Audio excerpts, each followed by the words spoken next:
start off, Madam Clerk, if you would please call the roll. Mayor Cunningham. Here. Commissioner Roman. Here. Commissioner Dow. Here. Commissioner Gonzalez. Here. Commissioner Wright. Here. All present and accounted for. All right. We're going to officially open the public hearing section of the meeting. We'll have each of the ordinances read. If the public would like to speak to any of these, there are appearance cards. You would please fill one out, and you're welcome to speak during this time or when we have a public discussion. So I'm going to officially open the public hearing and ask Madam Recorder to read the first ordinance, please. Ordinance amending the fiscal year 2018 through 2019 budget, passed by ordinance 18-265, amended by ordinance 18-267, and ordinance 19-269. Thank you. All right. Any discussion items on this particular ordinance? I don't believe we need to bring these to the floor in a second. I think we're just opening up for the public hearing piece. So, anyone need any explanation on what this ordinance is? Good. All right, Madam Recorder, if you would please read the second ordinance there. Ordinance amending the City of Lakeland Wireless Transmission Facility Ordinance, Article 3, Section 14 of the Land Development Regulations. All right, thank you. Any discussion on this? Hearing and seeing none, we'll move on to the third ordinance, please. Ordinance amending the City of Lakeland Plan Development Ordinance, Article 1, Section 4T of the Land Development Regulations. All right, any discussion? Hearing none, we'll move on to the last ordinance. Ordinance amending Lakeland's code to set reasonable court costs for the Lakeland Municipal Court. All right, any discussion? Hearing and seeing none, let's move to the final one. Ordinance. An ordinance of the City of Lakeland amending ordinance 16-236, an ordinance amending Title 1-102 of the Lakeland City Code concerning the Board of Commissioners agenda format. Any discussion on this item? All right, hearing none, we'll close the public hearing portion of the meeting and we'll move on to the treasurer's report.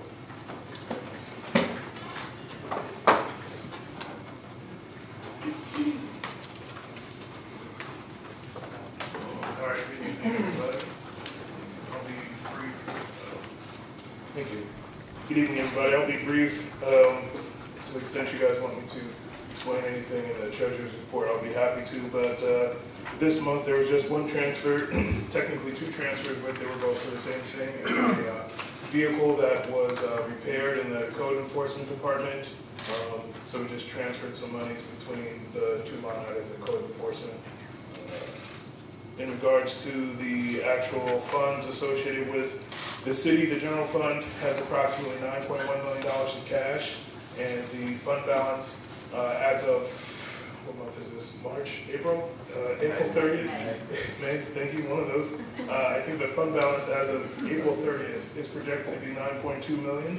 Obviously the fund balance and the cash moving in concert with each other, but they are obviously separate entities, so please don't confuse the two.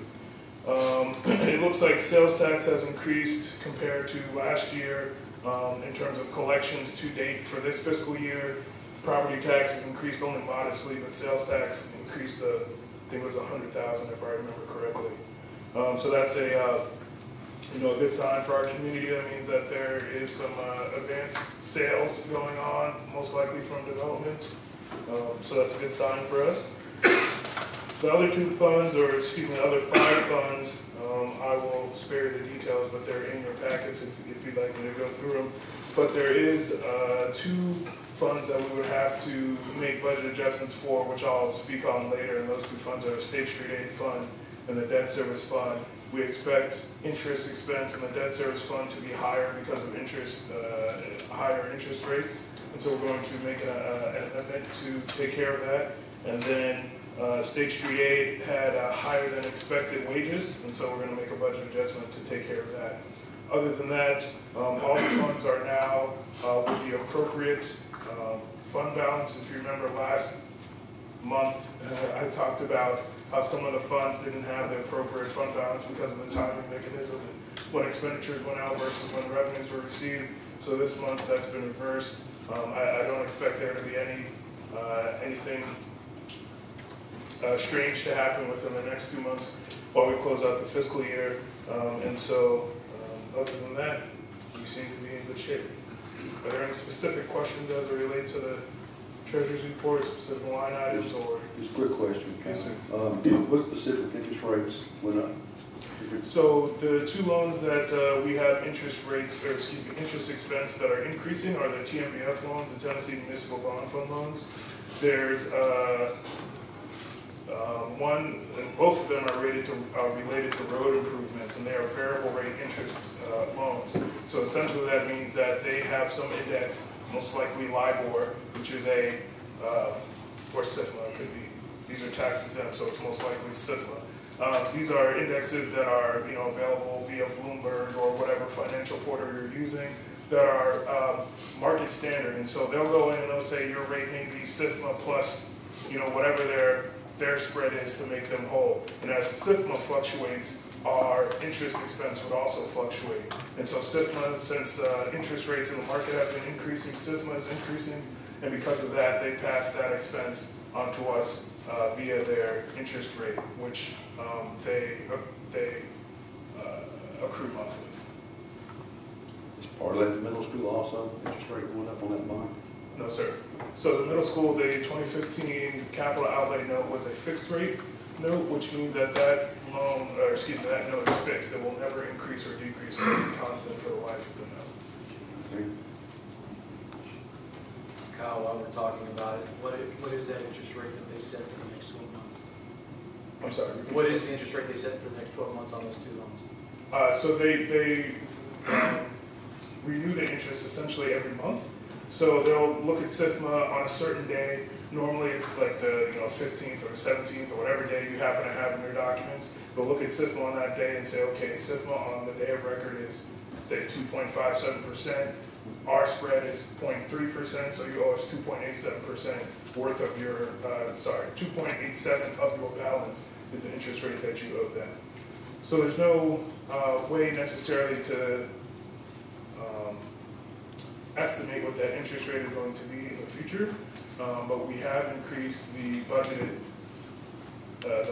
interest rate that we use for our budget. So for example, last year we budgeted 1%, which was fair at that time. This year we're budgeting 2.5%, I think is what I put in there. So hopefully the budgeted interest rate will, the actual interest rate will not exceed the budgeted interest rate, but we'll have to obviously make an amendment at some point in the future. Yes, sir. Thanks, Kyle. All right, let's move on to reports from committees. Start off with the sheriff's report, Lieutenant Crowder. Yes, sir. My name is Lieutenant Crowder with the Sheriff's Office, here to present the month of April of 2019 Lakeland Town Hall report. Theft of motor vehicles came in at 8 for the month of April 2019. Out of those 8 reports, we had 3 vehicles was left unlocked. We had 1 pistol that was stolen out of the vehicle. Our Detectives Division on Monday, which was April the 4th of 2019, met with the Neighborhood Association board members to discuss the break-ins that we had in one community. The Neighborhood Association member was able to get in touch with the other citizens within that area and provided the Sheriff's Office with what we needed was video information on the suspects. So our detectives division have a lead on the suspect information, and it still is up under current investigation. We thank the neighborhood association board members for stepping in, working with our detectives division. That's the way we'll be able to get in there and to be able to bring those numbers down. But the total reports for the month of April 2019 was 25. We had no reports that came in, burglaries from business or burglaries from residents. We thank you all for helping us in that area on our monthly report. On our 2019 traffic complaints that came in for the month of April, we had one traffic complaint that came in at Lakeland Middle School, and the complainant wanted us to make sure that we be out there during the school operational hours due to speeding in the area and due to citizens not stopping when the school bus sign is out. So those have been handled by our traffic division. If you see us out there doing those time zones, we're out there because we're dealing with complaints and we want everybody to be able to go home safely. That's all I have to report for the month of April 2019. If you need the sheriff's office, continue to call us on our non-emergency number. If you need us to do any type of routine checks in certain locations, or even when the citizens going on vacation checks, we have a routine patrol for that just as well. We're going to continue to work together as a community, and we thank you all for helping us to continue to bring those numbers down. And when we do have things that happen in the neighborhood, thank you all for working with us. We really need the community support, and we thank the citizens of Lakeland. That's all I have to report. Thank you very much. Thank you. Real quick, there was an incident this, I think it was earlier this week on Fletcher's Race. I think it was another wreck, and it's an area that's, people use it as a conduit to pass, excuse me, to pass through. Also, it has a lot of streets that feed into it, so there's a lot of population coming through there, and people tend to speed, even though there are speed reducing measures. Is there a way to put any kind of something more permanent, not just a car, but more like a speed sign that would help deter that, or? Yes, sir, Commissioner. If you would send me that information in writing, we'll send it to our traffic division, and they'll try to work it out with the roads and bridges that's over our county funds. So if you would send it to me, that's one of the locations that was on the traffic complaint bus. Right. Yes, sir. I appreciate it. Thank you. You're welcome. Please send it to me so I can be able to forward it on up. Thank you. Yes, sir. Thank you, appreciate it. Great report. And let's see, manager's report.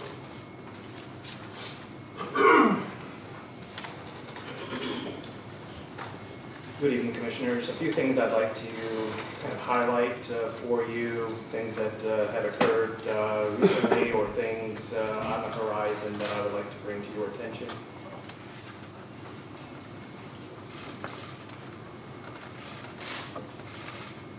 So last Saturday, we had our second, or our first community cleanup day that occurred at the fireworks facility on Canada Road.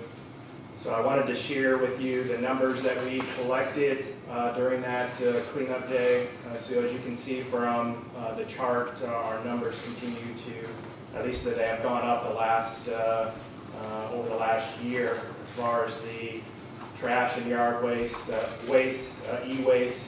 The number of tires went up significantly. And then just a total overall unloads that we had that particular day also went up. So certainly thank residents that took advantage of this opportunity to clean up around their properties, and certainly want to thank our Public Works crew as well as Rhonda Fink, who was kind of at the front gate taking registrations and things like that and checking IDs. So it's a long morning for our guys just as far as unloading materials, but certainly appreciate their effort in this regard. Something coming up that's exciting, at least exciting that for me to, well, one of the things I like to do in my free time, if possible, is fish. I really enjoy that, so I'm anxious to see our annual fishing rodeo, which is coming up a week from Saturday at IH Park. I'm, again, really excited to see and walk around and see the kids and along with their parents taking advantage of a great leisure activity. So we would certainly encourage residents to sign up. They can go to our website, sign up for that event, again, which would be Saturday, May 18th, starting at 8 a.m. Wanted to brief you as well on the Citizen Advisory Board. To date, we have received 15 applications. To the right is a mapping of the districts that we've laid out across the city, and if you can see it, I've placed a number with where each district, within each district, to show you the applicants and where they're located. So in District 1, North Lakeland, we've received 1 applicant, District 2, 4, District 3, 2, District 4, 2, District 5, 3, District 6, 2, and District 8, 1. So we're still needing a representative in District 7, and would certainly encourage folks to look at this opportunity and sign up appropriately.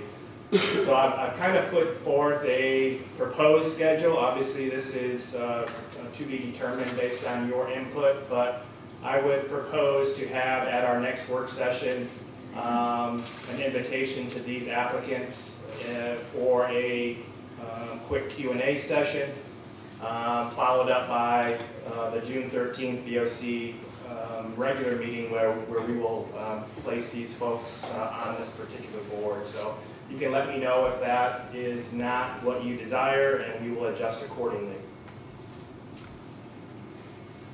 So a few announcements. Commissioner Gonzalez and I were able to attend a ribbon cutting last week over at Groom and Company Realtors, which is just down the street, kind of at, what else is in there? The Bartlett Gutter, or not, pardon, the gutter place, can't remember the name of it, but there's a few other things in that little area, but well attended, certainly welcome them to Lakeland. We also have a ribbon cutting coming up that the Lakeland Chamber obviously is organizing for Canon Chiropractic. This is in the area of Sprouts, in that shopping plaza there. So that'll be May 23rd at 10 a.m. We encourage folks to come out and support that new business in Lakeland as well. The Chamber is also promoting a Lakeland night at the Memphis Redbirds game coming up on Friday, May 31st. They kind of have reserved a section of the stadium for Lakeland residents to kind of hang out together at the baseball game. So we encourage residents to go to the Lakeland Chamber website and sign up for that evening. As well as our concert series at the Lamp is getting ready. Our first event, first concert would be Saturday, June 1st. And then we would also follow that up on a Saturday, June 22nd with the St. Jude band at the amphitheater. So we're excited to kick that series off and have a summer for all of us to kind of hang out together and enjoy some good music and some good food as well. Also wanted to update you on the St. Jude Dream Home status. Many of us attended the signing of the floor, which was a really neat experience and event that we were able to kind of sign and provide some good wishes to the St. Jude kids as well as the new homeowners before they put the final flooring on top of it. Open houses are coming up a week from Saturday, running through June 16th. These are on Saturday and Sundays, from 9 to 5 on Saturdays, and then Sunday from 12 to 5. As of May 3rd, they have sold just over 9,200 tickets. And again, the giveaway drawing is June 23rd, so we're excited to, it's been exciting to kind of look out the window and watch the progress of that happening and how quickly they were able to pull all that together in some really challenging weather conditions. Wanted to highlight quickly some concerns we've been having with contamination in our recycling, and just we're going to try to make a concerted effort here going forward through social media and marketing to really try to educate our residents on it only takes a little bit of contamination to ruin the whole load, if you will. So nationally, the average is 25% contamination rate, which is really skyrocketed from 10 years ago when it was only 7%. So Lakeland, last month, we had 14% contamination of our recycling, which causes, obviously, us extra dollars to move that to the landfill versus recycling the material.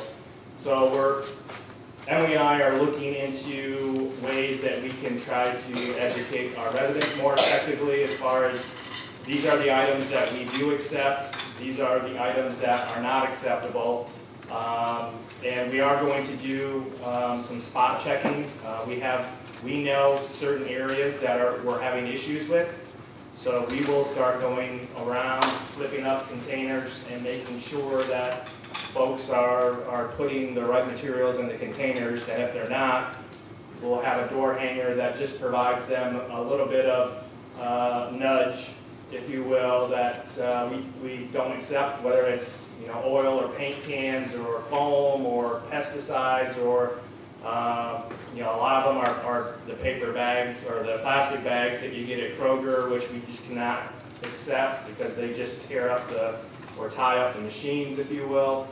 So just try to re-educate our residents as far as these are the things that we accept, these are the things we don't accept. Obviously, we desire to have an effective recycling program, but if we keep getting our loads turned away, that's not an effective program. So we want to, again, come alongside our residents, reinforce the things that we do accept, and try to steer them into that direction.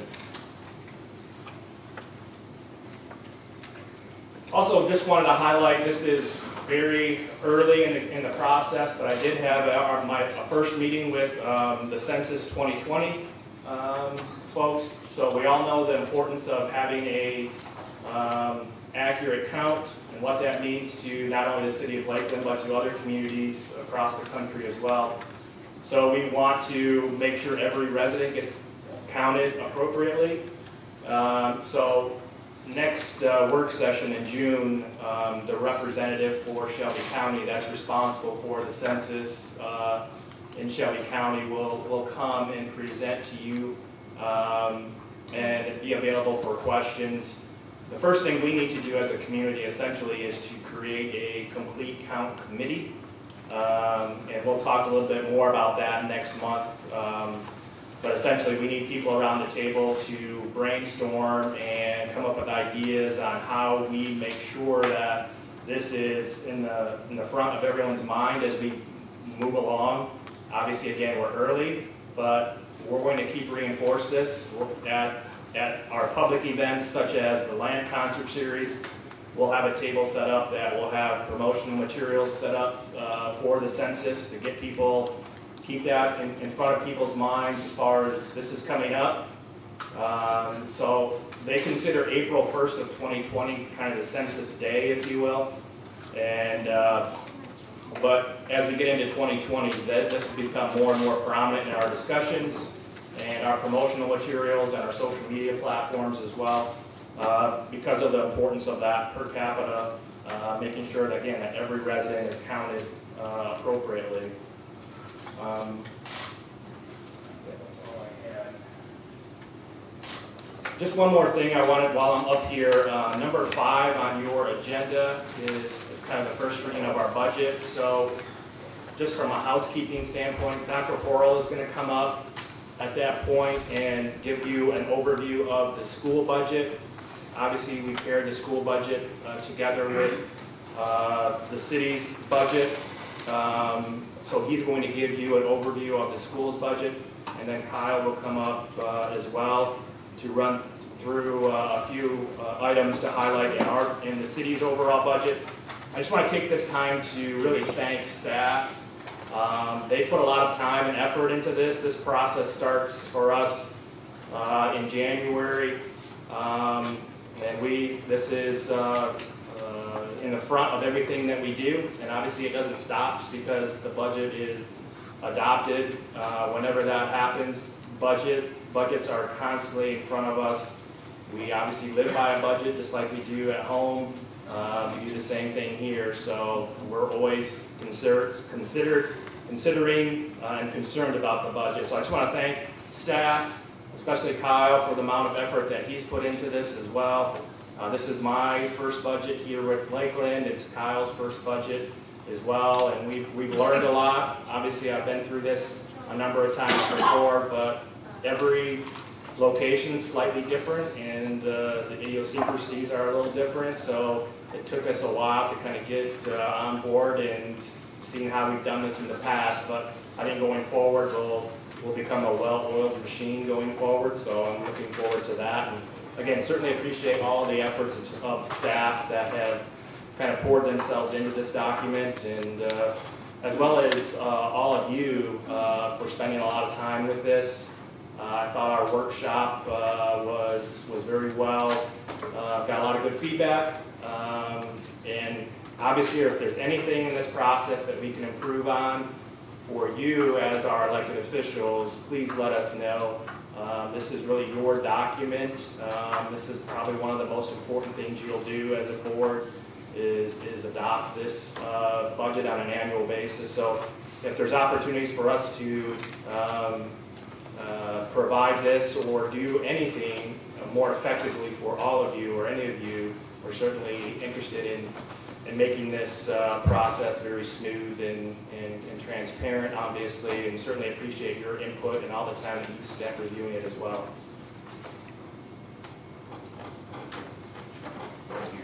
Thank you, Shane. I just want to take a minute and kind of expand on that. I wanted to thank Kyle personally for the countless hours he's put into this budget. I know for sure he was up working late last night.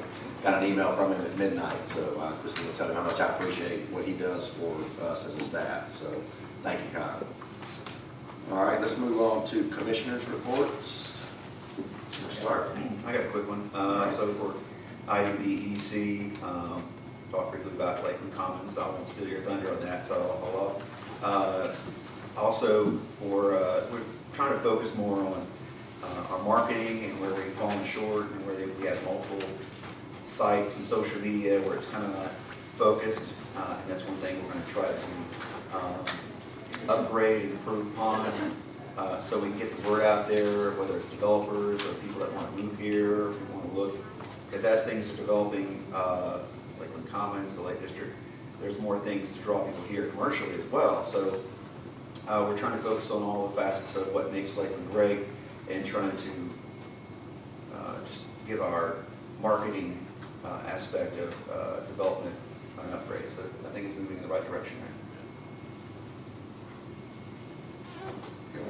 Next week. Next week, okay. I have one for June. All right, any other commissioner reports? We'll go ahead and open the floor for the public discussion. If anybody would like to come up and speak, please, if you will. I only have one card tonight. I dropped it when I did the budget. It's Miss Karen Pashby. If you would come up and state your name and address for the record, and if you would please keep your comments to about 3 minutes if you can. And Mike will wave at you when your 3 minutes is up. My name is Karen Parsley. I live at 1023X Silverhampton Lane. A little background on campaign platforms since I had heard often you elected us. Commissioner Wright, 2017, seek avenues to fund the high school through sales tax and other means not property taxes, no new taxes. Commissioner Dow, 2018, increasing the tax base through sales tax is crucial. Both of you wanted to address infrastructure and road improvements. This is not going to happen with the current proposals. Vice Mayor Roman, 2015, focus on generating revenue not from property taxes and support no new property taxes. In 2015, you and Commissioner Dow were at a forum held by the Northeast Republican Club where you both were directly asked if you would vote for a tax increase to fund the schools. Neither of you raised your hand. However, you did caveat this by saying if we had explosive growth in the next 4 years. Let's look at that. At the City Hall today, in the 2010 census, it shows 12,430 people. I found one higher online from 2018 for 13,362. Taking the factual number from the census and the highest estimated number gives us 932 more bodies in Lakeland, or 116.5 per year. This is less than 1% growth. How can you, any of you, consciously consider a yes vote to a school-only tax increase, or would your platform just use to get you elected? The first due diligence report from PFM estimated a property tax increase of 105. This evidently did not go over too well, so several money shifting strategies were advanced to new cities within PFM. On the report received on April 30th, the word assumptions, risks, and changing market conditions jumped out at me.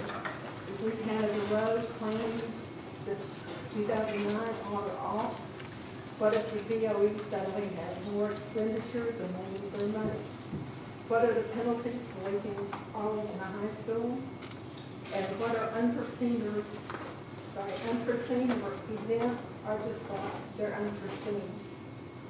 If we had a major recession, would we have a school that was half finished and a town destroyed by death?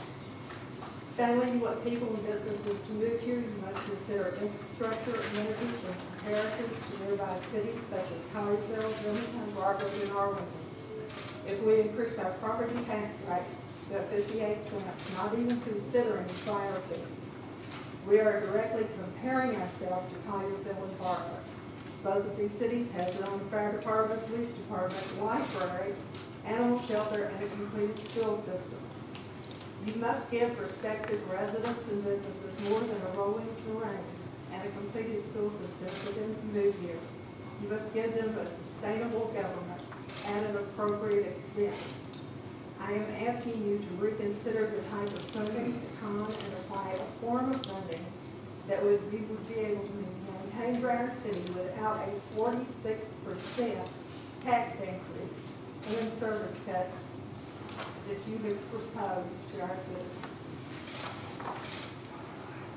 Thank you, Karen. Thank you. Very much, Karen. I've got another appearance card, and if you would refer to the actual items tonight, the public discussion specifically states comments pertaining to the agenda items only and limited to 3 minutes. This card does not speak to that. It speaks to supposed anomalies. I'm going to make one statement, and that is no comment. People have asked me for weeks. My comment is no comment, okay? So we're not going to carry on with this card. All right, let's move on to any sewer commission business. Hearing none, let's move on. Madam Recorder, if you would, please read the consent agenda. 1, approval of meeting minutes from previous meeting. A, regular meeting minutes, April 11, 2019. B, special meeting minutes, April 30, 2019. Thank you, Madam Recorder. Do I have a motion to bring this to the floor? Bring it. Second. I got a motion and a second. Any discussion on the consent agenda? All in favor say aye. Aye. Any opposed say no. Motion carries. All right, let's move on to the regular agenda. Madam Recorder, if you would please read Resolution 1.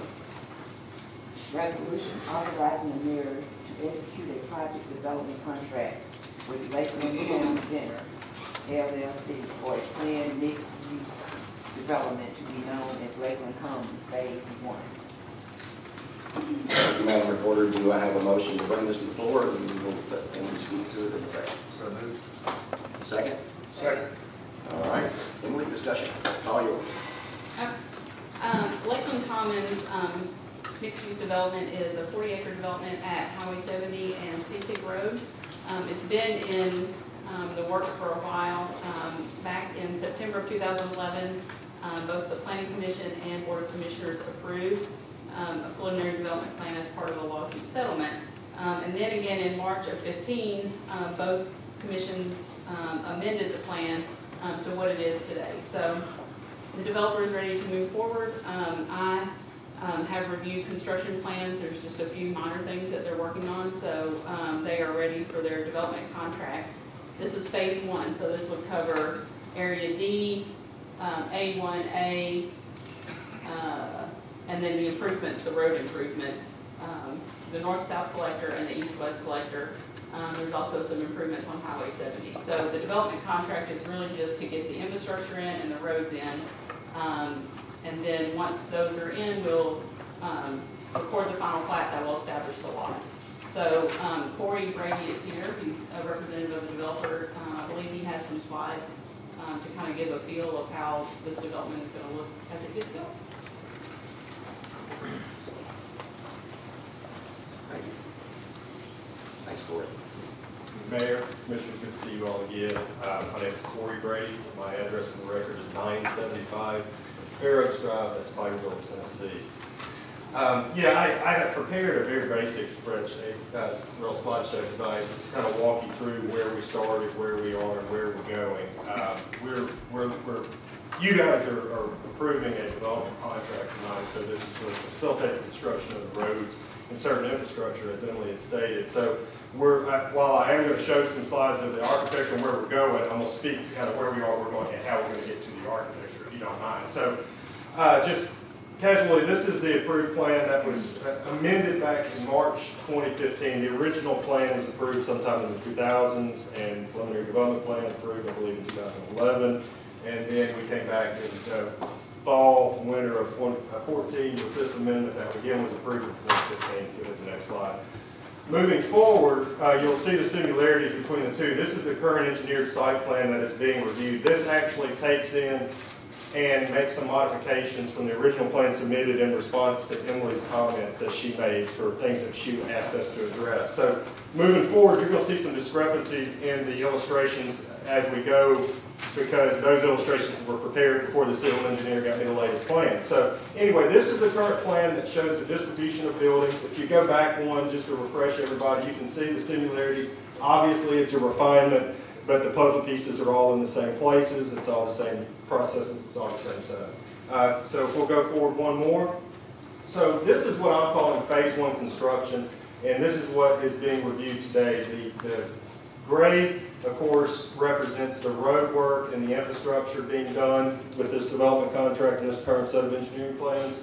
The green area represents the earthwork. So while we're constructing the roads, we're also prepping the site for market development ready, pad ready sites is essentially what we're doing. If you'll hit next slide, please.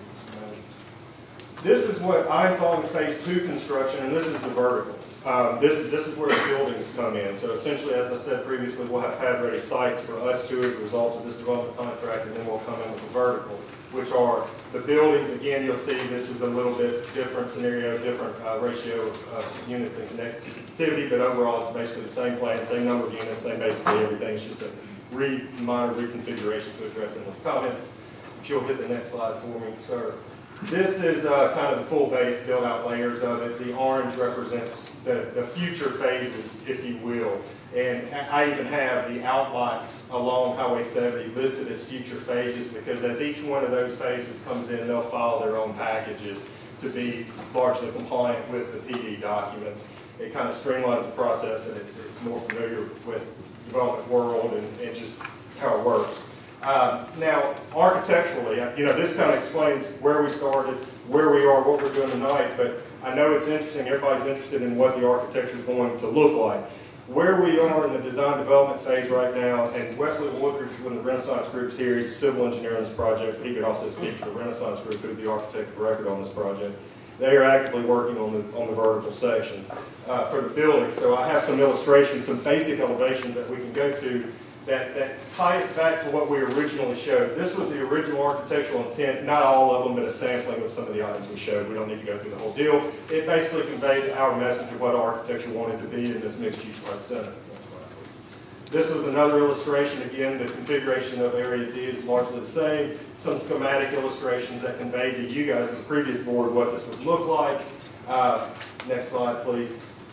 And this is the evolution of it. Forgive me, it's white. I wanted something in color. We just haven't been there yet. I'm happy to provide anybody with this document so you can see it more. But this is a basic illustration that represents the L-shaped buildings. The forms, the architecture of it is consistent with the photos we showed. This is kind of the next step in schematic design. They're past this stage. Where they are now is they're in the digital realm with their Revit programs, actually constructing the 3D models in AutoCAD. And we hope to have those very soon for you. So you can see, if you'll take another slide. Again, just more continuation of the buildings. I'm hoping everyone can see the forms that are there. Again, I apologize, it's all white. But you can see the columns, the arrangements of the balconies, the articulation of the building, the parapets, all of that is part of the neighborhood architectural theme that we originally presented. So again, you can see those buildings that we just showed are the two L-shaped buildings and the terminating building in the rear. The townhouses, if you go to the next slide, we'll show the images on what we're talking about, the townhouses. These are the elevations we're currently working on with the townhouses, and the photographs kind of help convey the message that where we're going with the architecture. It's agrarian farmhouse style architecture. It's very hot right now. It's a beautiful product. We're real excited about it. Can't wait to see it because part of the Revit program that they build, it creates a 3D model, so we get to actually see it and play with it three-dimensionally. But that's the architecture that we're proposing. And the next steps, again, we're disconnecting the construction drawings where we are now for the infrastructure from the amenity package. So in the very near future, as soon as we can't ride the Renaissance Group fast enough, we've been riding them for the engineering, but we're gonna bring a landscape plan, amenity package, all of those things for you. The architecture is really been approved, but the landscaping and all of those details are a matter of the individual site plan. So we're going to be bringing that stuff for you too. So you're going to get to see what everything looks like then. That will come before the DRC board, and I'm happy to come before you guys and give a report or whatever we need to do. But really, I gave a very brief synopsis just to kind of explain again for the benefit of the board as you need it, perhaps the crowd as well. Again, where we started, where we are, and where we're going. We're in the middle of it right now with the construction drawings, and we hope to turn around the revised construction drawings here. And Wesley can speak to that, but we're pinning them down, finalizing them now. Also, Mr. Ben Smith is here, one of the developers. If you have any questions for him, happy to speak to you. Otherwise, we're just happy to be here. Forward to working with you guys again. One quick question, Corey. Yes. Maybe Vince can handle this. The number of apartments in there. We've got flats on this, we've got apartments. I'm assuming the flats are the townhomes? It's all multifamily. Okay, it's 148 units, and that's a mixture of townhouses and the flats. And basically, the flats are the units that are above the retail, the vertical and the more urban-looking product. The townhouses where the ladders are on the last drawing I showed you. And that's the distribution that was approved with the original PD outline plan amendment. That's considered an apartment. Absolutely, it's multifamily. They're rental units. I guess terminology is not dancing around the terminology. It's a flat in our world because of the size of it, but it's a multifamily apartment. So how many apartments are we going to own? The mixture of uses, Vince can probably speak to a little bit more. If you want to, if you'd like to. Sure. Right now we have 10 townhouses, and they're shown on the site plan. And the flats are the ones that are above the retail space. So we have about 24,000 square feet of retail with the flats above them. So we're excited. We're ready to get rolling. I think it's we've had some real interest. Trying to get some pricing in so we know what type of lease rates we'll have on the retail. The flats and the townhouses, a one-bedroom flat will rent for about $1,200, and the three-bedroom townhouse with a carport or garage will rent for about $2,850. So there's a nice mixture, and most of the units are 2 bedrooms and 3 bedrooms. So I believe there's maybe less than a third one bedroom. So everything's a rental or just? They're rental, yes, sir. Everything's a rental. Townhomes and all that. Yes, sir. But you don't have the number of apartments yet. I'm talking apartments. Well, the total mix is 148. Actually, 148. Yes, sir. All right, well, I'd like a specific number at some point, because we want to see on this thing. Well, it's 148, and 10 of them are townhouses. The 138, that's what I was looking for.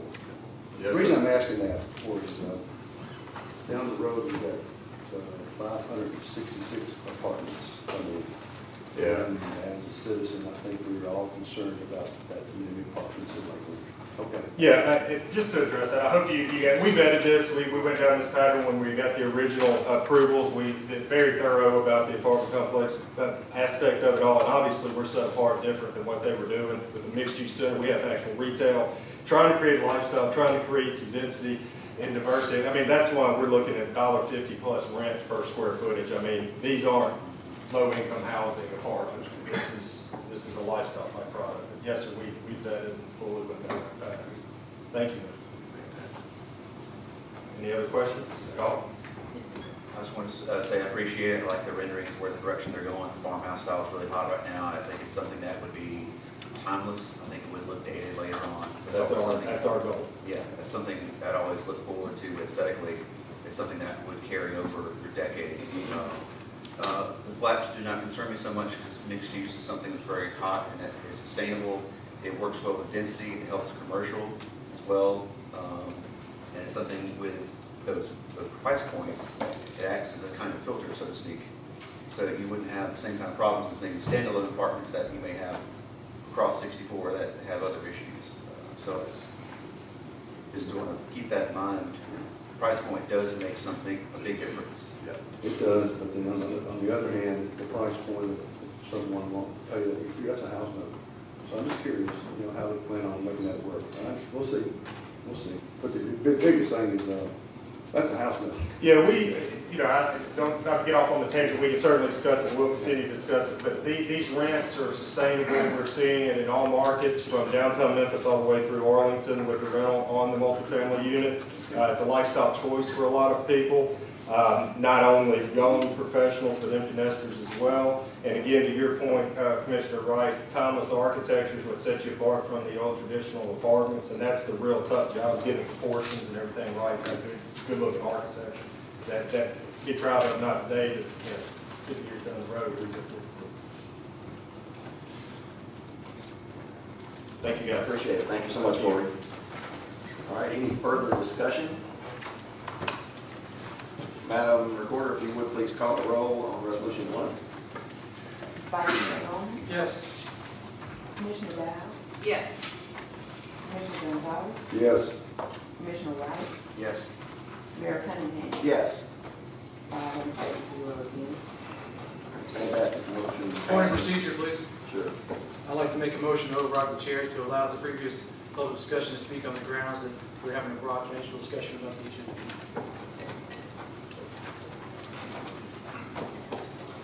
Have an item brought up. Do I have a second? Second. Any discussion? Exactly what's the question again that the person wants to ask? Let's follow the procedure first. Madam Recorder, would you call the roll on this point of procedure, please? Vice Chair Bowman? Yes. Commissioner Dow? Yes. Commissioner Gonzalez? No. Commissioner Wright? Yes. Mayor Cunningham? No. We have 3 in favor, 2 against. Mr. Hicks, you have the floor for 3 minutes.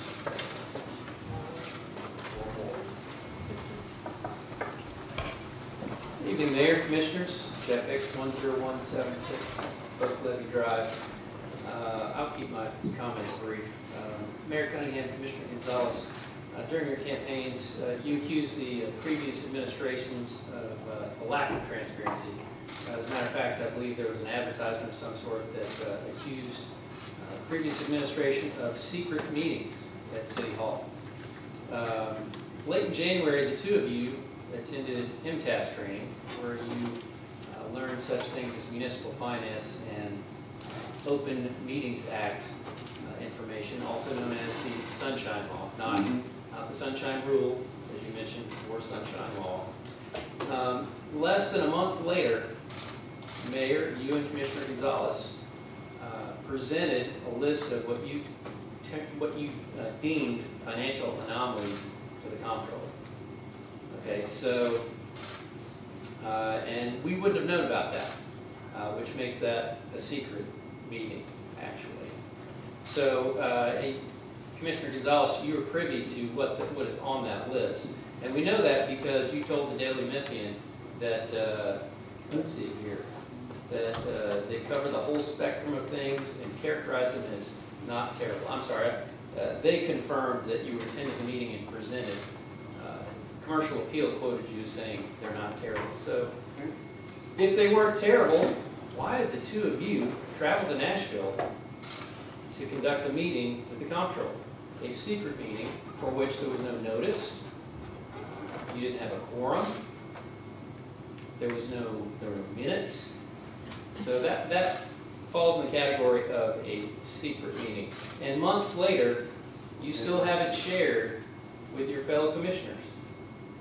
Add to that, if there were some kind of financial anomaly, that your first step should have been to consult your city manager and your city finance director. And if you thought there was a reasonable suspicion of some kind of fraud or financial crime, then you should have involved your city attorney. None of whom did you consult. None of whom. So, I would really like to know how that falls under transparency. And that's all I have to say. Thank you.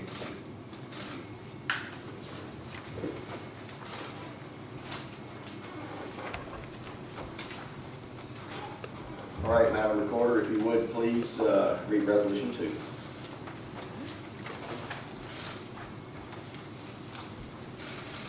Resolution authorizing amendment number 2 to the professional service contract official arm for Canada Road pedestrian and bike trail improvement project. So moved. Second.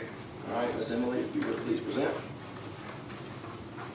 Okay, so this amendment would add additional services to our current contract with Fisher Arnold. So they are under contract for the design of the Canada Road bike ped path, which is essentially connecting the bridges to nowhere from the interchange, and also doing some ADA improvements and things like that, crosswalk improvements. So since it is has federal funds involved, we're required to have construction, engineering, and inspection services as part of the contract, and so that is what this this amendment would authorize them to be that that firm. Are there any questions about the services or project at all? We hope to bid it and have it under construction probably this summer. We're very close to being done. Like this summer, in 2 months? This, We're really excited. I think all of us are looking forward to that. It'll have a big enhancement. It'll be a very visible area that people all will enjoy. So we're really excited about it. yes. Yeah, we definitely need to make our bridges to somewhere. So definitely need to do that. Staff recommends going forward with that, so. Yes. Okay.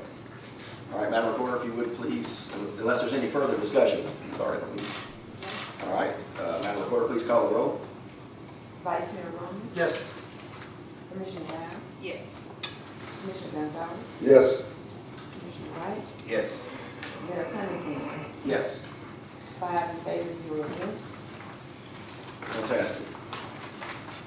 All right, Madam Recorder, if you would please read ordinance number 3. Final reading. Amending the fiscal year 2018 through 2019 budget. Passed by ordinance 18-265, amended by ordinance 18-267, and ordinance 19-269. So moved. Second. All right, Mr. Kyle, you have the floor, please. All right, this is the same ordinance that we talked about last month that has to deal with removing the $1.4 approximately million, $1.5 approximately $1 million associated with the fire department from the 2019 budget, and then also increasing revenues and expenditures related to youth soccer because of the additional activity in those particular line items. And then finally, the grant revenue associated with the USTA, United States Tennis Association, resurfacing program that we did recently. Are there any questions in relation to it?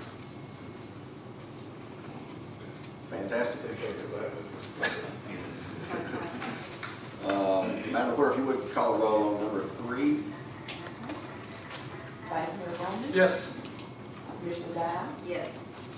Commissioner Gonzalez? Yes. Commissioner Wright? Yes. Mayor Cunningham? Yes. 5 in favor, 0 against. All right, unanimously moved. If you would please read ordinance 4. First reading, amending fiscal year 2018-2019 budget. Passed by ordinance 18-265, amended by ordinance 18-267, and ordinance 19-0269. So moved. Second. All right, Mr. Wright, if you would, you have the floor.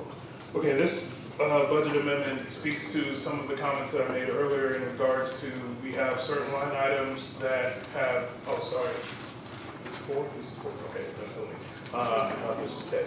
This speaks to some of the line items that we have, expenditures exceeded expectations for various reasons, and so we are just amending the budget to make sure that our budgeted expenditures match the actual expenditures for the year. So we have some line items in our general fund 110 that had some expenditures. That's approximately $26,000, and then we had some expenditures. I'm sorry, that's just for general government. So that's BOC, financial administration, and general government line items. Then we have some in community development line items. That's about $7,000. Public Works is about $2,000, and then Parks and Rec is about $2,000 as well. Those are various line items that are detailed in the budget amendment. I'm happy to answer any questions in relation to what specific line items they are, if you so choose. In addition to those particular line items, we also had amendments to the debt service fund that I spoke about earlier related to interest expense rising. So that's in here, and then the State Street Aid Fund had wages that were higher than we expected, and that's in this budget amendment as well. And then in addition to those 3 funds that we are making amendments to, we are also making amendments to the school budget, which are detailed on the, detailed on Exhibit A as well. Those particular budgets, we don't have, we being the Board of Commissioners, don't have the authority to change necessarily, but you do have to approve the budget, and Ted or myself or one of us will be able to answer your questions, but those are pretty straightforward. They are simply matching up their actual expenditures with their estimated expenditures. I'm more so kind of estimating where we're going to be. Any questions?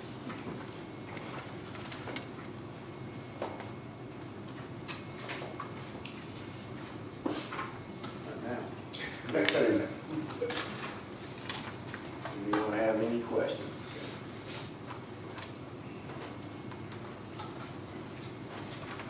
All right, Madam Clerk, if you would call the roll for a vote. Vice Mayor Bowman? Yes. Commissioner Dow? Yes. Commissioner Gonzalez? Yes. Commissioner Wright? Yes. Mayor Cunningham? Yes. 5 in favor, 0 against. All right, passes unanimously. If you would please read ordinance number 5. First reading, adopting the annual budget and tax rate for the fiscal year beginning July 1st, 2019 and ending June 30th, 2020.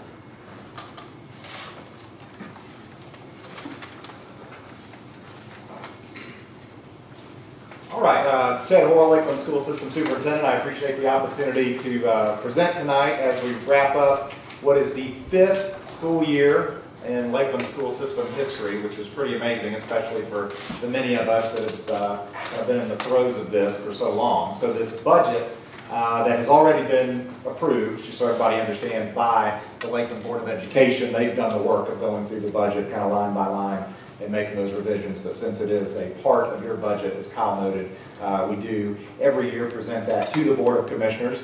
And again, this would be the 6th time then that we have presented an overview of the school's budget to the Board of Commissioners. Just to put that in perspective one more time, the kids that were in kindergarten the year that Lakeland school system started its first year of operation are headed to the middle school next year. So it's gone quickly. It's been fun so far. But I want to share you guys just a couple of things that we used in our budget assumptions. So for next year, we're budgeting based on a projection of 1,780 students in Lakeland school system. That's in grades K-8. We're anticipating having 950 students at Lakeland Elementary School. As you know, the original capacity for that building is 1,000, and we're doing a 12 classroom addition that we hope to be complete by the time school starts. We may have to send the St. Jude Dream Home crew over there to kind of help wrap things up. I have been amazed by how quickly that thing went up. We're going to have, expecting to have 830 students at LNPS next year. We've got about 800 this year. And this is a budget with 46 regular ed teachers at Lakeland Elementary and 33 regular ed teachers at LNPS. We can go to the next slide there. All right, very proud to say, I know the Board of Education is proud to say, for the 6th straight year, we are not making any requests from the Board of Commissioners for additional operational funds outside of the 15-cent property tax equivalent that is required by state law. So we are not asking you for any additional operational money for the 6th straight year, and that's despite having opened the middle school and going into the 3rd year of Lakeland Middle. So we're very proud of that. What we have been doing is making budgeted contributions to our OPEB fund. That's other post-employment benefits. It's basically retirement health insurance fund. We budget for $150,000, and so far we have been able to supplement every year with funds from our fund balance to make the recommended annual actuarial required contribution. So we are fully funding the recommended contribution every year so far. But I do want to note that we put, whoops, okay, yeah, got it. Sorry, I already said it. You're ahead of me. That we budget for $150,000 there. This budget represents a total increase in total revenues rather, from about $14.53 million last year to $16.2 million is what we're budgeting in revenues for this next year. This budget does include a 2% salary increase for all certificated staff. That's teachers and school-based administrators, basically. This is the 2nd year in a row that our teachers have received a 2% increase in salaries. This is actually the first time since the inception of Lakeland School System that the administrators, and by administrators I mean the principals and assistant principals, essentially. Those are the administrators that we have, besides myself, and I'm under contract, so I'm separate in Lakeland School System. That is their first cost of living increase, actually, since the start of the system. Enhancements to the budget for this year, a lot of this is just to keep up with the growth in the system. Some of it's to try to do some things that we're doing better, but we'll be adding 3 additional regular ed teachers at LES. We're adding another gifted or Apex teacher at Lakeland Elementary School to keep up with that demand.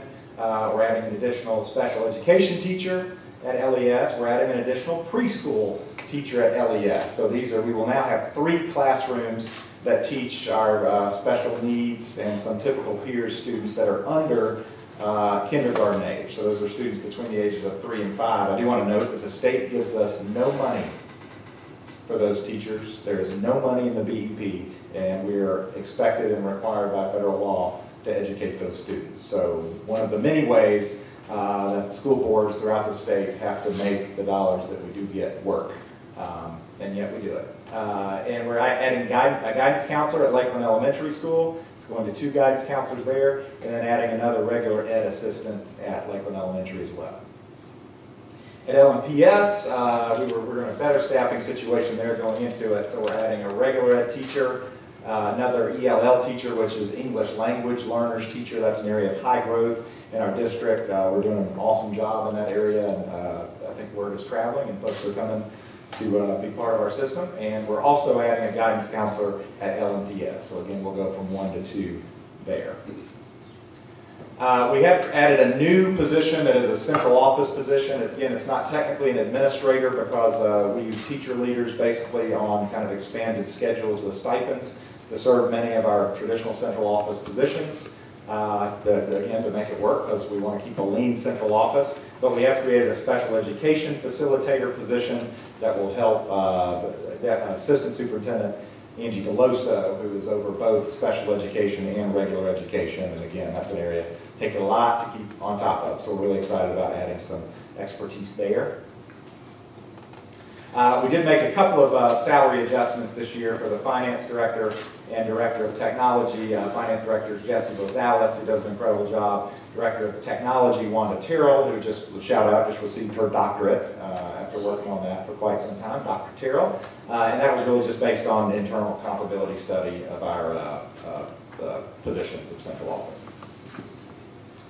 Okay, I did want to touch briefly, and that's basically the big changes in the budget. I wanted to touch on an issue that's been brought to me several times with some concern. I know many people, certainly myself, my school board, have been concerned about the ESAs, which are the educational savings accounts or vouchers that were passed by the government. There's been a lot of concern as to the extent to which, if at all, that would impact BEP funding. And I had that brought to me. So I went straight to Mary Ann Dursky. She is the Director of Local Finance for the Tennessee Department of Education. She is literally the person that distributes those funds. She does the formula, she accounts for the money, she sends the BEP funds directly to the school systems, and had a conversation with her, and then she followed up in writing. And her response was very strong. It was very, I think, reassuring for anybody that had those concerns, and basically said the BEPs will continue to be calculated as always. They will use the district ADM that includes the students in the ESA, which means that the BEP money that each district receives, even for the 2 districts that are eligible for ESAs under the legislation, they will receive the BE money for all of those students, and then the funds for the ESA students will be transferred from the LEA directly to the private school. They don't know exactly how that part will happen, the mechanics, if the LEA will cut a check or if it'll transfer somehow. But she said the districts will not see a reduction in BEP funding as a result of ESA. If there's anybody in the state that would understand that, it's Mary Ann Dursky. So we appreciate her clarifying that, and also I appreciate her responsiveness, and hopefully that'll ease some of that concern. Finally, I was asked to share a resolution that the Board of Education passed at our Monday meeting, and it has to do with our capital budget or capital funds. And if it's possible, I'd like to give a copy to each of the commissioners. And then just in closing, to read this, as was the request of the Board of Education. And this is, as it states, a resolution affirming 5 years of unanimous support by the Lakeland Board of Education to build a high school in Lakeland, Tennessee. Whereas the voters in Lakeland overwhelmingly voted to start a school system in Lakeland in 2012, and whereas one of the Lakeland Board of Education's primary responsibilities is setting the vision for Lakeland's school system, and whereas since July 14th, that vision has included building a high school and completing a K-12 school system in Lakeland, and whereas in each of the years 2014, 2017, and 2019, the Lakeland Board of Education, with the help of architects and consultants, has completed or updated preliminary designs and requested funding from the City of Lakeland to build a high school. And whereas in numerous board votes during that 5-year span, the Lakeland Board of Education has unanimously voted in favor of moving forward with a high school. Now therefore let be it resolved by the Board of Education for the Lakeland School System that the Lakeland Board of Education affirms that over the course of the last 5 years, it has repeatedly and unanimously supported the construction of a high school in Lakeland. Be it further resolved that the Lakeland Board of Education continues to support completing a K-12 school system, which includes construction of a high school, and again, requests funding from the City of Lakeland to build said high school per its most recent capital improvement plan. Be it further resolved that this resolution shall be delivered to each member of the Lakeland Board of Commissioners with the request that it be read aloud at the next regular business meeting thereof. And that was passed on the 6th day of May. So I appreciate you allowing me to share that at the request of the Board of Education. And at this point, I will ask if there are any questions about the school system budget or anything else you care. Yeah, I was wondering if you could speak to the Shelby County funds that you distributed. They talked about the commercial deal, I think, from the article.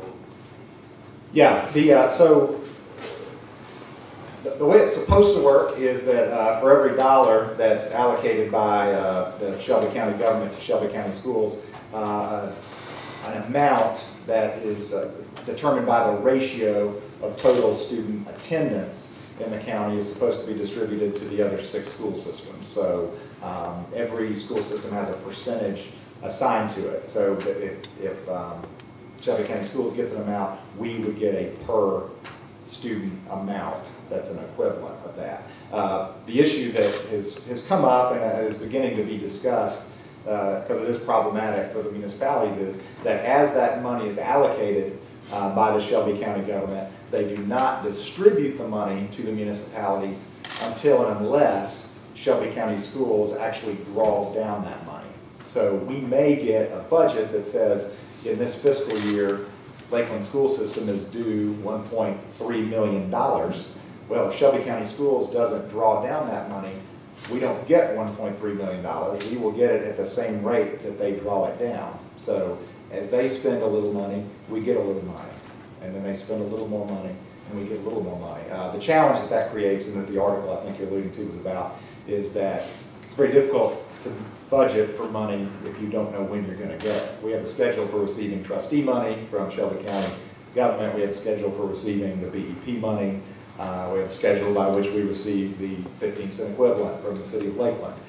We don't know when we're getting the Shelby County money, so you can't, it's very difficult to plan to spend. So we wind up kind of trying to, as we get it, we're always happy to get it, but we put it aside and then use it as we can. Obviously, the more students you have, the bigger the percentage is of the amount of money that you get. One quick question, Yes, sir. Mr. Superintendent. I just want to remind you that in that last election, the majority of the voters in this city did not say they wanted a high school now. So I appreciate the resolution from the Board of Education, but there's a big disjoint there, and I think at some point we've all got to work together on that and figure out where the middle road is. Right now, the only road I see is the road that the Board of Education wants, and there's a couple of commissioners here. So if you really want that high school, you're going to have to, at some point, sit down and have some serious negotiations with this commission. I appreciate the reminder. I remember that the majority of citizens voted not to issue those bonds, if I remember. Well, yeah, also in the election, this election issue not to build a high school now. They said, build it when we can afford it. Thank you. Thank you very much. Thank you. Appreciate it. Mr. Kyle, you have the floor. All right. So first, I'd like to apologize to you guys. I got this out to you relatively late last night or this morning. I was still up. So me too. But you know, as Shane alluded to, some learning curves, some growing pains. But I think we've identified a way that this will be seamless next year and hopefully avoid any potential confusion. Luckily, this budget is substantially the same as the budget that we went over during our budget workshop way back in, I think that was, the months run together, I don't remember, but substantially the same budget. I'm going to start on the detailed budget. The ordinance is relatively self-explanatory. That's the word, right?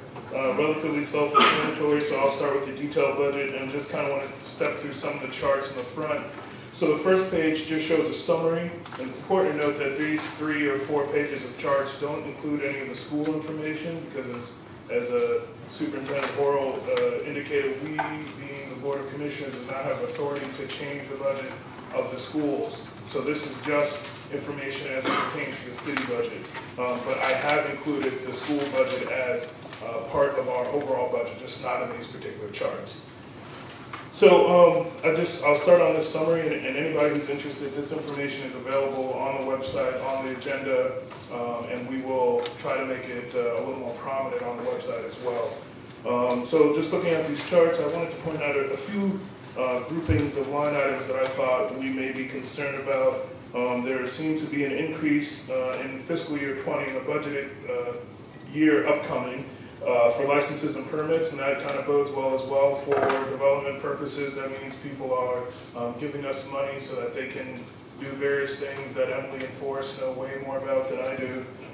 There's also an increase in grants, so that's a shout out to Kevin and Emily and Forrest there for doing some work to make sure that we can do some of the projects that we want to do while using other people's money. That's always a benefit for us. And then there's an increase in charges for services, much similar to the development issue. People are, breaking ground, digging trenches, and whatever else you do in development. From the expenditures side, we have a general government seems to be fairly consistent with what it's been for the last several years, meaning that the city hall is not growing very much. So we are lean and mean, and people are wearing multiple hats and just making sure we're getting the job done to the best of our abilities. You will see in fiscal year 20 that there are some increases in the engineering and the Parks and Rec grouping, and that's because they have pretty substantial capital projects that they're undertaking. In Parks and Rec, there's a athletic complex that's coming on. There's also some park improvements. There's a pool, and in engineering, there's a ADA transition plan, as well as I think a Canada Road bike ped improvement. So those are the major reasons that you see that number ballooning. If you scroll to the next page, page 3, these are just pie chart compositions of what our expenditures and revenues will look like in fiscal year 20. I just wanted to include this information to give you guys pretty much a snapshot of what our revenue is comprised of and what we spend that money on. So if you look at expenditures first, sorry, my printout is sideways, so I'll get my head out. There's approximately two of our largest expenditures are debt service and engineering. Engineering, again, is a large portion of that is because we have a growing city, and so it requires a lot of infrastructure to make sure that the city can grow and continue to grow, and so that's related to that expenditure. And obviously, debt service, we have some debt outstanding. And then for the revenue composition, you'll see the vast majority of our revenue is comprised of property tax, and then we have grants in fiscal year 20 making up a large portion. I would not expect that number to be as large in preceding or rather succeeding years, so that number may fluctuate. And then we have local taxes, including sales tax, and that number is fairly significant, but not as significant as property taxes. If you scroll to page 4, this chart was intended to give you guys a snapshot of what revenues and expenditures have been over the last 3 fiscal years. So the total bar estimates, or rather represents the total either expenditure or revenue in that particular fiscal year. And then you'll have segments of banded color, and those segments represent the portion of the total that that particular segment represents. So for example, if you look at the revenue composition comparison, you'll see that the big blue bar at the bottom, that's property tax. And every year, property tax makes up the bulk of our revenues. Hopefully in the future, we'll see some other revenues, such as sales tax, overtaking that. And sales tax does make up a good portion of that, but local taxes rather makes up a good portion of the lightly colored blue bar right above that. And then for expenditure composition, it tends to fluctuate here. So there's not necessarily one driver of expenditure composition. It mostly depends on the whims of the board and how they are directing the city to expend those resources. What I would like to point out is that these bars in the middle have been forecasted using the best measures I have available to me. So they look like they are lower than the preceding year and the succeeding year. I would expect that those amounts would increase, but I've just estimated based on my best guess at this particular time. So if those numbers do change, you'll see that probably represented in the Treasurer's report in May, June, and then July. because some of those lag, some of those receipts and expenditures lag some months. All right, so I'll just give you the broad strokes now. So the next couple pages are the detailed line items that we've stepped through previously. To the extent that you guys would like to make any changes, you guys and ladies would like to make any changes, we're happy to make those changes. You just would have to give us some insight into what changes you'd like to see. There is a modest surplus right now if you assume the use of committed and assigned fund balance. If you do not assume those two uses of fund balance, there's a $500,000 deficit. But we are assuming the use of committed and assigned fund balance, which is different than unassigned fund balance, which is what we've been talking about previously, because the the assigned and committed fund balance have been assigned and committed specifically to the Parks Department so that they can pursue their athletic complex.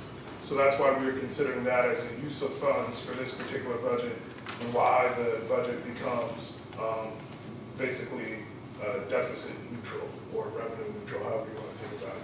It's about $2,000, maybe $3,000 in surplus once we consider those two funds. We have assumed the tax rate is constant at 1.25 in the ordinance, and then we have, I think that's it. Couldn't read my handwriting for a while. Do you guys have any questions? Just want to make a statement, Kyle. First of all, thank you again for the efforts. We're taking up resolution 10 and 11 tonight that have to do with putting together an authorizing resolution for the capital outlay note to be taken up in the future. So I'm not going to make a motion to amend it tonight because none of those have passed. Yes, sir. But on the second reading, I plan to make a motion to direct $300,000 from the state street aid transfer towards debt payment. I plan to ask you to include the revenues from the Board of Education memorandum of understanding, as well as set the tax rate at $1.89. Okay, we can have those changes ready for the next meeting. Assuming the resolution passes.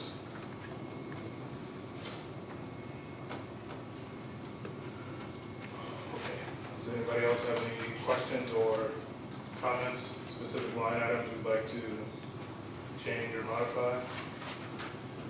Just for your edification, there is so this is a budget, obviously it's an ordinance, it takes 2 readings to pass, 1 reading being a public hearing.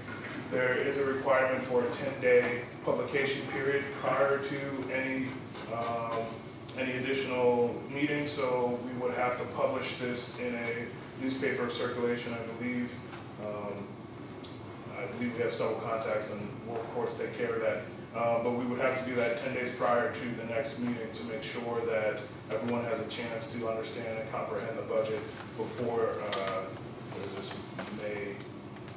June, second Thursday in June.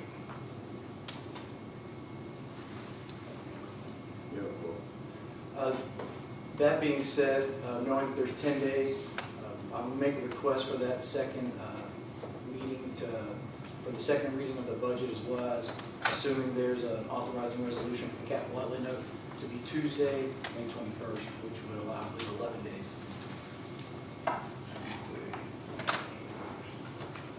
One second. Okay. Thank you. Are there any additional questions or comments that I can answer? Nope. Appreciate it. Thank you, Kyle. Appreciate the hard work. Any other discussion?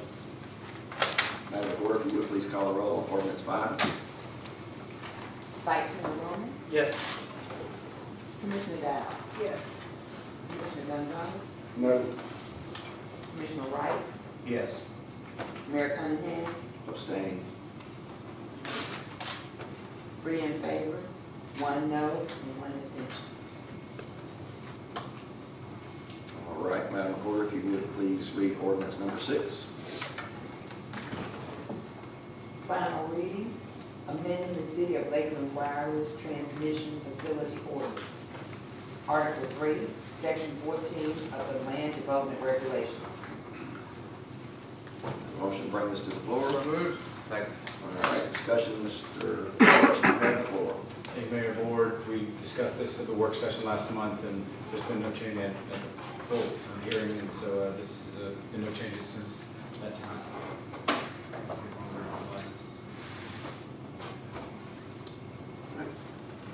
No further discussion. Madam Clerk, please call the roll. Vice Mayor Roman, Yes. Commissioner Dow, Yes. Commissioner Gonzalez, Yes. Commissioner Wright, Yes. Mayor Cunningham. Yes. 5 in favor, 0 against. All right, keeping you busy tonight. Madam Clerk, if you would please read ordinance number 7. Final reading, amending the City of Lakeland Plan Development Ordinance, Article 1, Section 14 of the Land Development Regulations. All right, we have a motion to bring this to the floor. Second. All right, we're in the discussion. Mr. Forrest, you have the floor again. Same situation here. We reviewed this in the work session and the second Thursday, first reading. There's been no changes to this plan development ordinance, but I'm happy to go through it if you have any questions. As an aside, I will note, maybe a little bit off topic, some of you are familiar with our land development code review that we're going to be working on, and we plan to initiate that review with several members from the design community, as well as developers, citizens, private owners. That should initiate June 1st, begin the review, and hopefully have that completed by September as the plan. Fantastic. All right, Madam Recorder, if you would, please call the roll on ordinance number 7. Vice Mayor Roman, Yes. Commissioner Dow, Yes. Commissioner Gonzalez, Yes. Commissioner Wright, Yes. Mayor Cunningham. Yes. 5 in favor, 0 against. All right, if you would, please read item 8, ordinance. Final reading, amending Lakeland's code to set reasonable court costs for the Lakeland Municipal Court. So moved. Second. All right, we have a motion on the floor. Forrest, you got it again. Again, no changes. If you have any questions, I'm happy to answer. Is there going to be a ticket? I know right now, and you guys may not have gotten that far, but we're talking about the recycling. I've never really actually thought about how a few things could mess up the whole, I guess, load. Has there been discussion about that being a fine? To my knowledge, we have not discussed that. I think It's just, there won't be any fines. We're just doing hang tags just to try to educate the items that are not accepted. We're not anywhere close to finding anyone for that. you might get a frowny face. Your recycle might not be picked up that week until that item is removed, but it will be picked up the next week. All right, no further discussion. Madam Recorder, please call the roll on number 8. Vice Mayor Roman, Yes. Commissioner Dow, Yes. Commissioner Gonzalez, Yes. Commissioner Wright, Yes. Mayor Cunningham. Yes. 5 in favor, 0 against. All righty, and if you would, please read item 9, ordinance. Final reading, an ordinance of the City of Lakeland amending ordinance 16-236, an ordinance amending title 1-102 of the Lakeland City Code concerning the Board of Commissioners agenda format. So moved. Second. All right, Shane?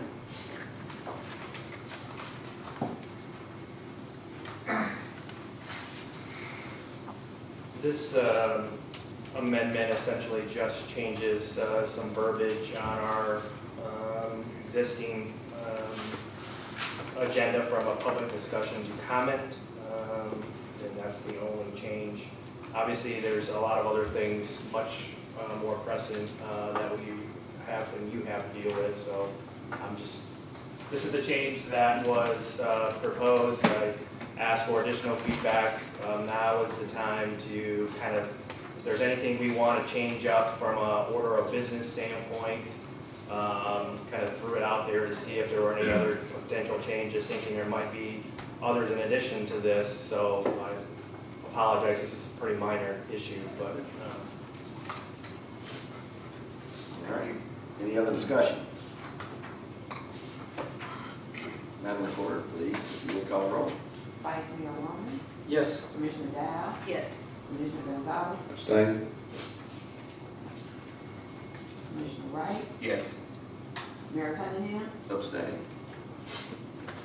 3 in favor, and 2 abstentions. All right, motion carries. All right, if you would, please read number 10 resolution. Amending Resolution 2019/02-01 to direct PFM to provide specific parameters to perform due diligence on a proposed capital outlay note to fund a high school.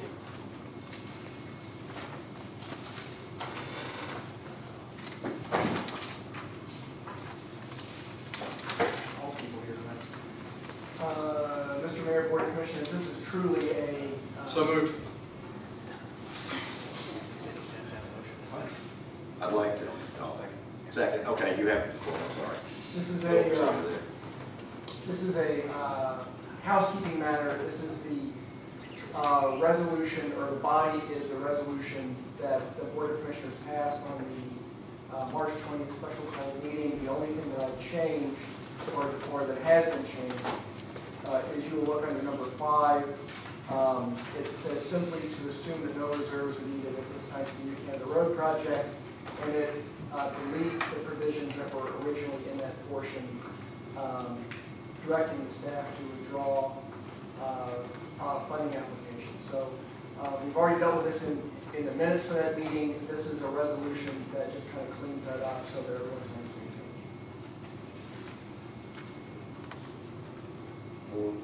You have the floor. This won't go away, will it? One thing I'm concerned with your verbiage, inadvertent, I think that's a leak. That was a deliberate move to move some money around. And I'd like to amend it where to remove the word inadvertent in your verbiage at your time. In one of the whereases, It says inadvertently included the Canada Road issue. Copy the resolution. oh,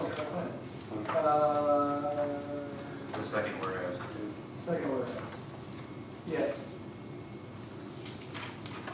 So your amendment to the motion would be to, Change the verbiage because it wasn't inadvertent, was to strike inadvertently? right?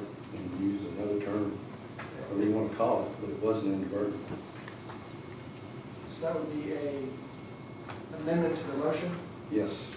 I'll second that. Discussion on that, I assume, comes down to me and my intent, as far as whether or not somebody would vote and think it was inadvertent. I believe it's inadvertent because the idea was to discuss things that had to do with what PFM would use in their overall due diligence, in their overall financial analysis. The idea was to let staff know that if it's required to wait until past the 2023 financing round, that I would like to see us apply for the next one. I think the wording was vague in that it assumed a killing of Canada Road, for lack of a better term, and that was not it. It was the idea that we had a certain round of financing, and it was until 2023. So, so I object to that amendment, and I'll be voting no. It wasn't important. Thank you very much.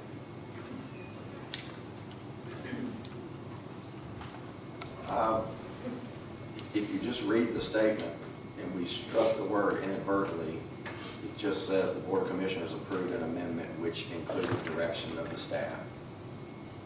I don't think that's too outrageous to ask. then we strike the word inadvertently. Not going to try to read any intent into it, but that is direct amendment, which included direction. I don't see anything in the world wrong with that. Any further discussion on the amendment to this resolution? Madam Recorder, would you please call the roll on the amendment for this whereas in this resolution? Vice Mayor Roman, No. Commissioner Dow, No. Commissioner Gonzalez, Yes. Commissioner Wright, No. Mayor Cunningham, Yes.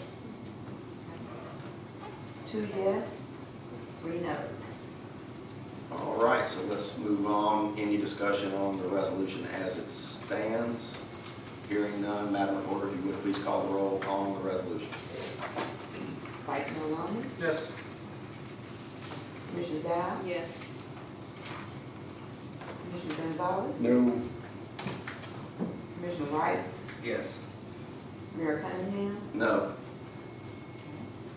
3 yes, 2 no's. Motion passes 3-2. Madam Recorder, if you would please read number 11, resolution. Resolution authorizing the mayor to execute an agreement with PFM Financial Advisors LLC for financial advisory services. So moved. Second. All right, motion on the floor in a second. This is sponsored by you, Vice Mayor. Thank you. So for the last, I can't remember, at least 5 years, we've been discussing what it means to have a complete school system in the city of Lakeland, what it means for the city. And, but not just from an education point of view. I mean, I appreciate the Board of Education and their steadfast desire to complete their school system. But I'm looking at this from a city point of view. Whether or not people understand it or not, because sometimes we're unconscious to some of the things that we're doing very well. Sometimes you have an ability that you're just really good at it, and you don't quite understand why somebody else isn't quite as good. Well, if we are to start somewhere, I was asked the question earlier in public discussion, you know, library, kennel versus other things. I believe as a city official that's looking at the vision of the next 20, 30, 40 years of the city, our competitive advantage is in the school system. Our competitive advantage is in how well we realize it or not that we educate children. Our competitive advantage is in the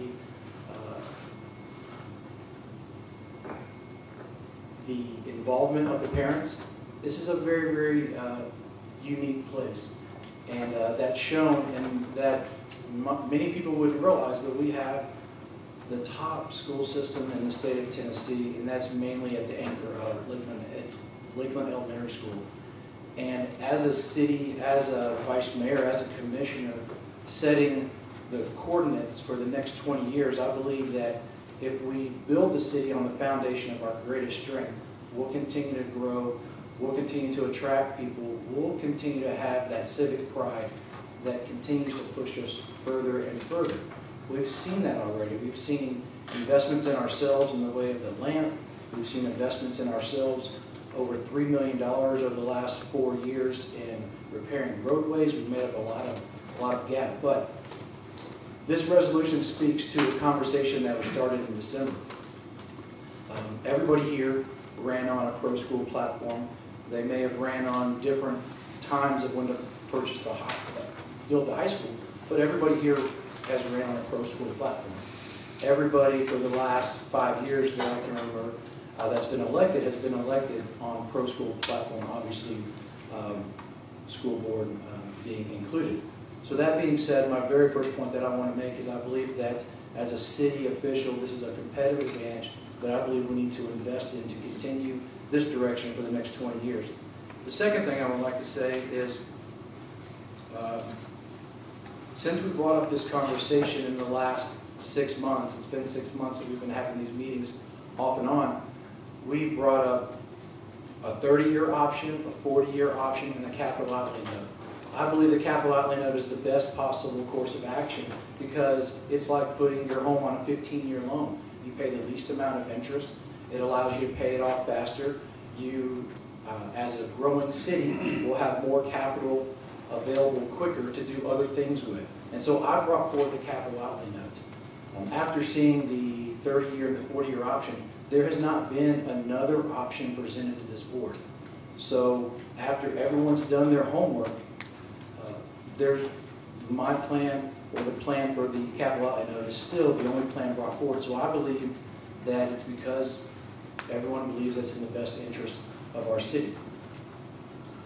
So that being said, I would move that we pass Resolution 11 and take the next step.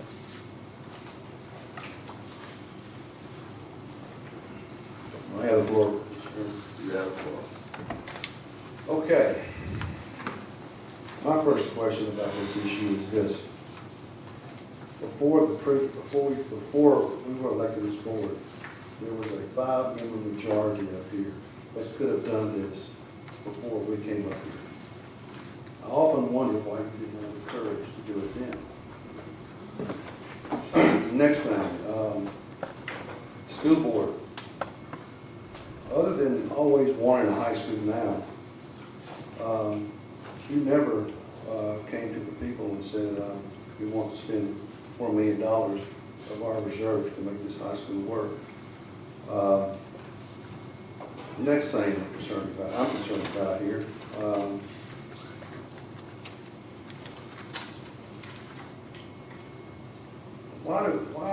why would y'all not consider the obligation bond? I'll answer that question because you're scared of the election. You have no confidence in what you're doing. Objection, it feels like a personal attack, Mr. Chairman. You can take it for what it is. Next issue here.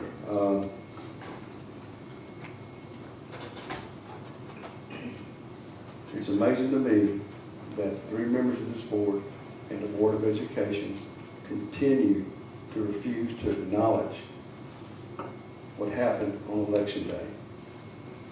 The majority of the people in this city voted to build a school that we could afford it, not now. So there's 2 things going on here. Is it contempt for the voters, or is it arrogance on your part?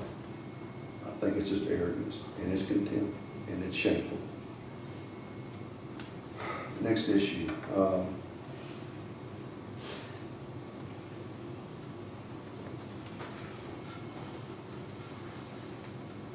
We've talked about commercial development. We've been all over the place. We've always believed that commercial development would be salvation for the city and would be the source to finance a new high school. And I hear all this hoopla for people who are supporting the school. They're also, for the Lake District. We're all for the Lake District. But I wonder, do you not have confidence in what's going to happen over there?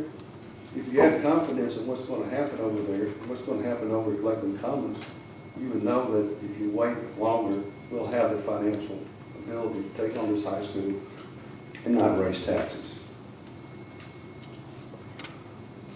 The most amazing thing that I've seen in the last couple of meetings was the due diligence report from PFM, page 11. I said, don't do it, and yet you want to do it. And then finally, from on the school board, my question is this. You've asked for a $40 million school, then went to a $38 million school, and now we're going to $35 million. I'd like to know what the cuts are. I know at a school board meeting, I heard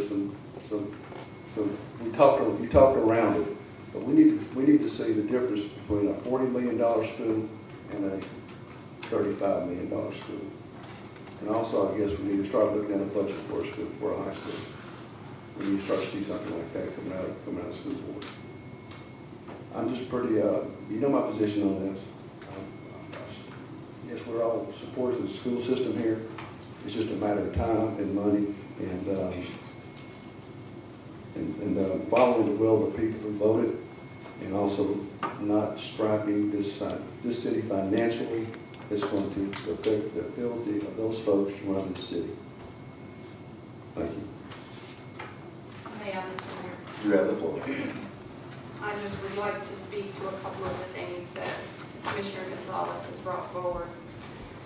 First and foremost, why wouldn't we consider a general obligation bond? Those options were presented, yet neither of you brought forward any sort of proposal to even consider that. So that was never brought to this table, it was never brought to the floor. It was presented in the presentation, and that was the end of it. During the election, there was absolutely no language on the ballot that any Lakeland citizen voted for that said, yes, we want a school, or no, we want a school. That was never on the ballot. So we can't even continue to begin to discuss that issue because it wasn't on the ballot. And during Superintendent Horrell's elaborate explanation and presentation when he brought forward what a high school would cost, started at 40, he said, this is the top, this is the big wish list, but all of these things that are extras can absolutely be removed. He even defined them. A field house, bleachers, fields. He continued to list those things in that presentation. He specifically defined how he would reduce a $40 million high school to the 38 or to the 35. That's how that happened. So, I'm confused, and if you want to call it contempt, we certainly can, because it is a contemptuous conversation when you bring forward things that have already been brought forward to you, but you continue to rehash it with your spin on the facts. So. We have the floor, Christopher. You have the floor. The last meeting I was at, benchmark was 38 million, okay? So now we're at 35. As long as I'm up here, I'm going to stand for what the people voted for. I know it doesn't matter to you, it doesn't matter to you two guys, but it matters to me. All right, so let's stop it right there. I'm sorry, but there's just some things I will not back down on. And as far as the general obligation bond, you guys didn't bring that up and offer it to us. It was on Kyle's presentation, yes, but was. you never once said, let's do a general obligation bond. Neither did you. Because my position is we do not need to build the school now until we can have commercial. We have commercial development to do it, not an 89-cent tax raise. Ma'am. Before, can I have a point of information? This has nothing to do with anybody individually. Just, You have the floor. just to reiterate the role. The role of what we're up here doing is to discuss business of the day. Doesn't mean we all like the business of the day. Doesn't mean we all agree with the business of the day. But the last thing we want to do is attack each other personally. So I just want, as a point of order, I just want to reiterate that. And I'm passionate. Everyone's passionate. But let's stick to the business of the day. Mr. Wright, you have the floor. Yes, Dr. Horrell talked about the numbers like Commissioner Guy was talking about, and he did say 35, we can't go lower than 30. He talked about that. 35 as low as we can go, we can get it done at 35. Along with commercial development. I'm the biggest cheerleader for commercial development. I talk about it all the time. I'm keenly aware of it. I'm very confident in Lakeland Commons, Lake District, all that. I'm also very aware of the timeline and the anticipated sales tax projections, the revenue.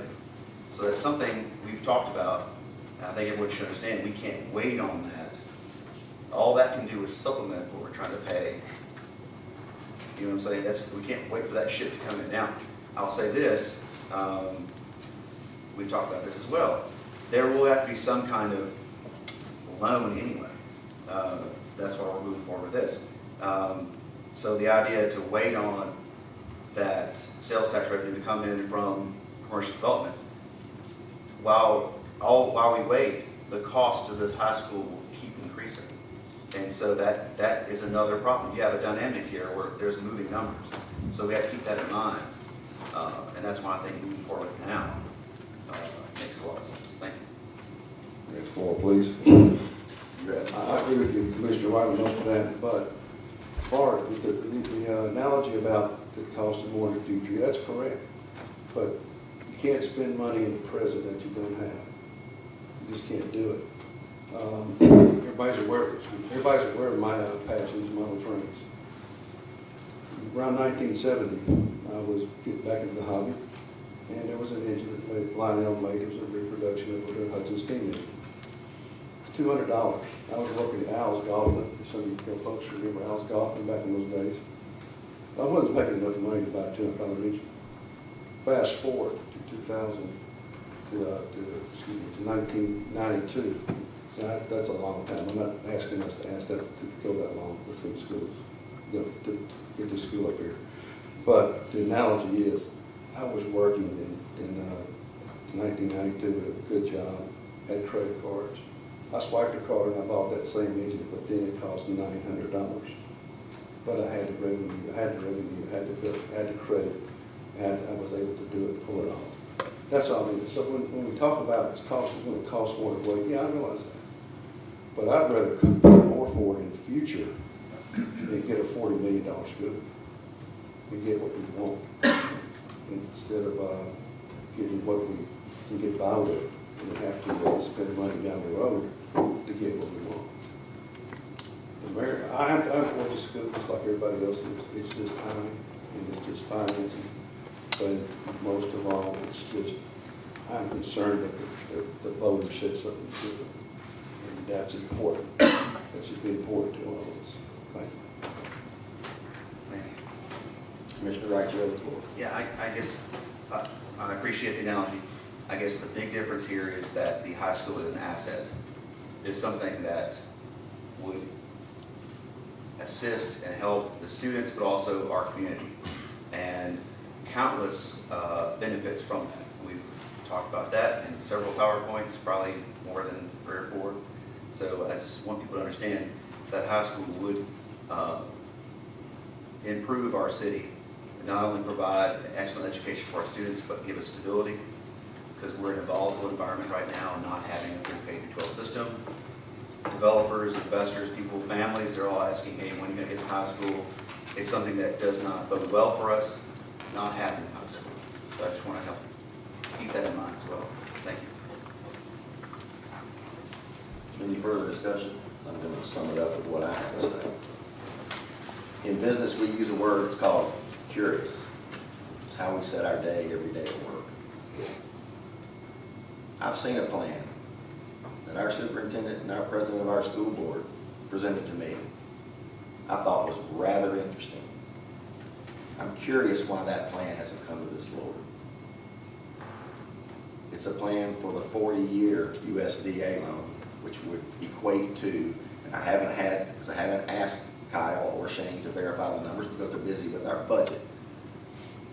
But from the numbers that Ted presented to me, could be done with a 6-cent tax increase, of which the money that the school board has committed would cover that 6 cents for 14 years of a 40-year loan. So I'm curious, why are we doing this when we could be doing that? And why has that not been brought to this board by our Board of Education? That's what I want to see. That's what I want to see. We sat there in that conference room and saw it with my own 2 eyes. And I'd like to validate the numbers, but wouldn't that make more sense? But you know what we're hung up on? We're hung up on when to open the doors, right? When I took this office, I walked up here with the spirit of compromise. It's what we do in business, we compromise. It's called win-win. Both sides give a little, everybody gets what they want in the end. People want to build a school tomorrow. I've talked about this. People want to build a school, they say 10, 12 years from now. Okay? I've sat down, I've seen the numbers. I'm saying the same thing I said a couple of months ago. I believe the right time is the 22-23 school year. That's 2/3 of the way to this side. That's called compromise, okay? I'm hearing no compromise from the school board and from anybody else up here. No compromise at all. It's that way or the highway. And it's ridiculous. We can have what we want. We could build a $40 million school. We could open it in a time that makes sense for our student enrollment, and we could have the best school in the state of Tennessee, but nobody wants to hear that. Why? Because we're trying to shove 64-cent increase, which is 46–47% increase in our property tax down our throat. It's going to stifle growth. People are not going to move here and pay the same rate that they're going to get in Collierville and Germantown and Bartlett. Okay? We can't offer them what those three cities do. We're out of skew on our focus. I say we put our heads together and we come up with a true spirit of compromise, and we come up with a plan where we can borrow the money. The terms on that USDA loan are not like anything else we have options for. There's no prepayment penalties, if I understand correct. There's ways to do it. There's less fees up front. I'm curious, why is that not up here? And I'll tell you why. It's because that option allows the citizens of this town a vote. But I'm going to tell you one thing. We've fought over this, for lack of a better way to put it, for a long, long time. And it's the time to put our money where our mouth is and sit down and figure this out and compromise and build this thing and build it right and in a time frame that makes sense. I know people are all over the board on this. Don't you think the citizens of this town would rather have a 6-cent increase in their property tax that's covered by the school board's money that they're willing to pay for the first 4 years? If you stretch that out over a 6-cent term, it's about 14 years if I remember correctly. But my point is, there are better ways that everybody gets a little bit of a win. It's called a little bit of timing. I sat here and listened, and I listened very well, believe me. When we were talking about this the very first time, I was told, quote, I can't take that chance because there's an election between now and then. Well, I'm here to tell you, when I put a stake in the ground, I say what I mean and I do what I say. And I believe we can build this school in the time frame if we work on it together and stop all this divisiveness in this city, and we don't raise our property taxes 64 cents. That's my proposal. It takes a little common sense, it takes a little business sense, and it takes a little bit of compromise. I think we can get this done. So let's do it right. Let's look at this 40-year USDA. It minimizes the effect on our tax rate. It allows us to get the school, but then we also get time to pay this off with no prepayment penalties. It's the cupcake we're looking for. So that's what I got to say. And until we decide that we want to sit down as, even though we're on opposite sides of timing, until we're ready to sit down and talk about doing this and doing it right and doing the best we can for our students. And I'm with Commissioner Gonzalez. Let's build a $40 million school. Let's not cut corners. Because if we're financing it for 40 years, it's not going to cost us that much more. So why not do it right? Why divide this city further with this capital outlay note because the citizens don't have a voice? But I believe you might be surprised that the folks that have been on the fence about the school, and we actually get together and we decide to build a real plan, a project plan, for lack of a better way to put it, and we put this in front of the people, I believe they would support it and you would have no arguments. And I see people shaking their head yes in this audience that I didn't dream would ever vote for a school in 15 years. But that's how I feel about it. It is time to put down the weapons of divisiveness, and it's time to build a school in the right time frame, and it's time to use the right funding mechanism so that it minimizes the effect on our staff to be able to do their job. If we cut this budget We're gonna be paying the bills, that's all we're gonna be doing. We're not gonna be doing anything else. We're gonna be paying the bills. Let me throw one other caveat at you. I've heard rumors. You know what a rumor is. It's like perception. It's reality until you're proven wrong. We have got to negotiate with the Arlington School Board about our interlocal agreement. Let me tell you what I'm hearing. Our folks seem to think that that's not a binding document, and there's no way, and it doesn't pertain to all this. There's a good chance we decide to build this school, they're going to give us all of our kids back at one time. You want to cause some parents some upheaval? Tell the people they're going to be juniors and seniors at Arlington in the year or two if you want to build this school really quick. If we don't give them time to work through negotiating this 2-year move out of the agreement, we might have all of our kids back K through 12 in 1 year instead of doing it 9th, 10th, 11th, and staggering the growth of our school. It's not fair to the parents. I'm not one to sit up here and lead this city from this seat and vote on doing that to the citizens that have kids there at that school right now. Because I've been told by everybody that I know that have kids there, my kids are not coming back here. Fortunately, they're there. I don't know why they say that, but they do. They like what they got. They like the programs they have. But let's do it right, folks. Let's provide for our kids in the best way we can. And let's sit down and figure this out and compromise in the true spirit of compromising, and stop with all this trying to shove 64 cents down everybody's throat. Because I can tell you right now, I have 2 family members that live next door to me on each side, and neither one of them can afford it. We've lived out here since 1990. How is that fair? I ask you, think about what we're doing. Let's put a committee of folks together and let's figure this out with this 40-year loan. I think it's the best option. If you're going to shove this down our throat, why don't we do it right? I think the citizens will agree. I think you would be surprised. I know I have. People I've talked to said, why are we not even considering that? I'd have a hard time voting no against that. That's all I have to say, and with that, Request the any floor. further comments? You have the floor. First of all, thank you for your comments, all of you. This has been a 6-month ongoing conversation where we've had multiple special meetings, we've had multiple presentations, and what I just heard was that there was an onus to try to put the responsibility of funding the high school onto the school board, and I apologize to you for that. It's not your responsibility, it's your responsibility to make the request and to educate our kids, all of our kids, representing over 16 countries,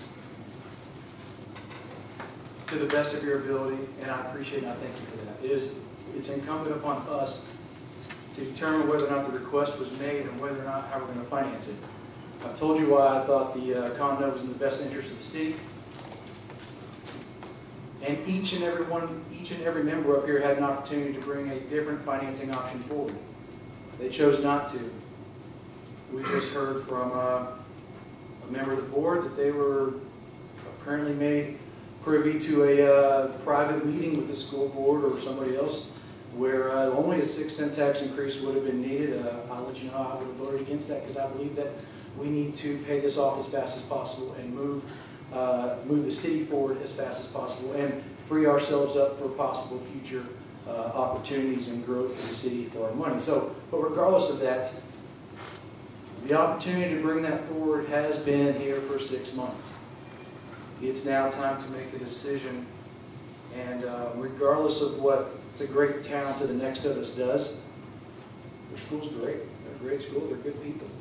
This has nothing to do with them. This is about the vision for the city of Lakeland for the next 20 years. I'll close my comments and ask you to vote yes on Resolution 11. May I make one comment there? You have the floor. There was a compromise Mayor, when it came to the fire department. I ran on, yes, there was, because I voted to stop the talks on the fire department. So did Commissioner Wright. We listened, we compromised on that. Actually, we gave in to that. So we cannot neglect to remember that decision. Thank you. You have the floor. I'll remind the commissioners that the fire department was a non-starter from day one. We all knew that. It was not feasible. So, you just dealt with reality on that vote. Thank you. Any further discussion? Madam Recorder, would you please call the roll? Vice Mayor Warner, Yes.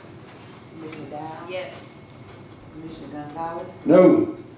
Commissioner Wright, Yes. Mayor Cunningham, No. 3 yes, 2 no's. One personal privilege, Mr. Mayor. You have the floor. I would like to move to table the last 2 remaining items until the next regular scheduled meeting. Do I have a second? Second. Any discussion? Till the work session, I apologize. Any other discussion on the other 2 items, 12 and 13? Madam Recorder, please call the roll. Vice Mayor Warner, Yes. Commissioner Dow, Yes. Commissioner Gonzalez, No. Commissioner Wright, Yes. Mayor Cunningham, No. 3 yes, 2 no's. All right, any announcements? Hearing none, I'll entertain a motion to adjourn. So moved. Second. Any discussion? All in favor?